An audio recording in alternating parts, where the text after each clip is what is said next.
nagko-commit po kami sa inyo na yung whole and full force ng PRO BAR is ikinukomit namin para po sa ating aim and objective na lasting peace dito sa whole region ng BAR. So pagtulong-tulungan po natin yan.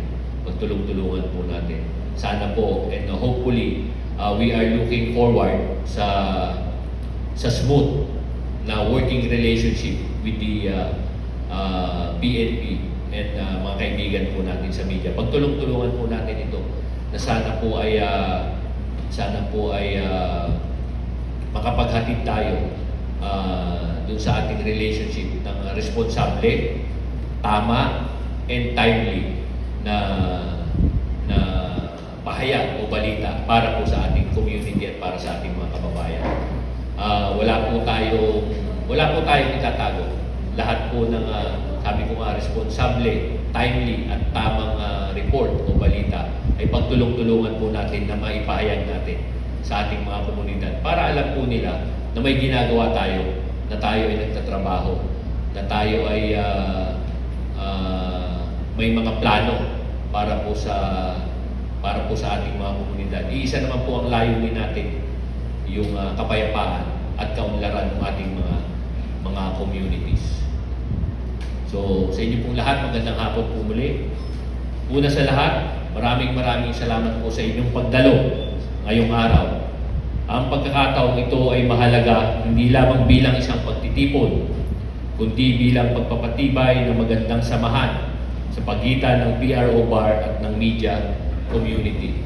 Huwag po nating ituring tayo ng magkakaibigan lang. Ang turingan po namin sa PRO BAR, kami ay isang pamilya. So, simula po sa araw na ito, sana ang PNP at yung ating mga kaibigan sa media ay isang pamilya po tayo. The Police Regional Office, Bangsamoro Autonomous Region, recognized the important role of the media in keeping the public informed. Through responsible and timely reporting, communities become more aware and engaged in matters that affect peace, security, and public welfare. Sa panig naman po ng Philippine National Police, nananatili kaming tapat sa aming mandato na panatilihin ng kapayapaan at kaayusan, protektahan ang buhay at ari-arian at palakasin ang tiwala ng mamamayan sa ating hanay. While our responsibilities may differ, we share one common purpose: to serve the people. As law enforcers, we work to maintain peace and security. As members of the media, you help promote truth and public awareness. Through cooperation and open communication, mas mapapalapit natin ang serbisyo ng pamahalaan sa mga mamamayan.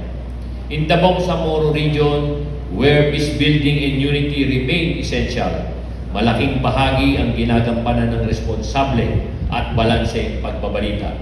Your work helps strengthen understanding between the police and the communities we serve. As the Acting Regional Director of PRO BAR, I look forward to maintaining a professional and healthy relationship with all our media partners, founded on mutual respect, trust, and cooperation. Sabi ko nga po dito, ang guidance po sa ating mga personnel, kailangan po natin ng disiplina, kortesiya, at respeto. Kami po sa PRO BAR ay bukas sa maayos na pakikipag-ugnayan at dialogo sa inyong lahat anytime po. Kayo ang aming mga katuwang sa pagsulong ng kapayapaan at kaayusan sa rehiyon ng Bangsamoro. Muli po, magandang hapon. Maraming salamat sa inyong suporta at patuloy na pakipagtulungan. Kami po ay umaasa na sabi ko nga sa inyo, magkakameron tayo ng maayos na working relationship between the PNP and our media partners. Nawa po ay patuloy tayong pagpalain ng poong may kapal at sa tuwi na, piliin nating maging mabuting tao. Maraming salamat.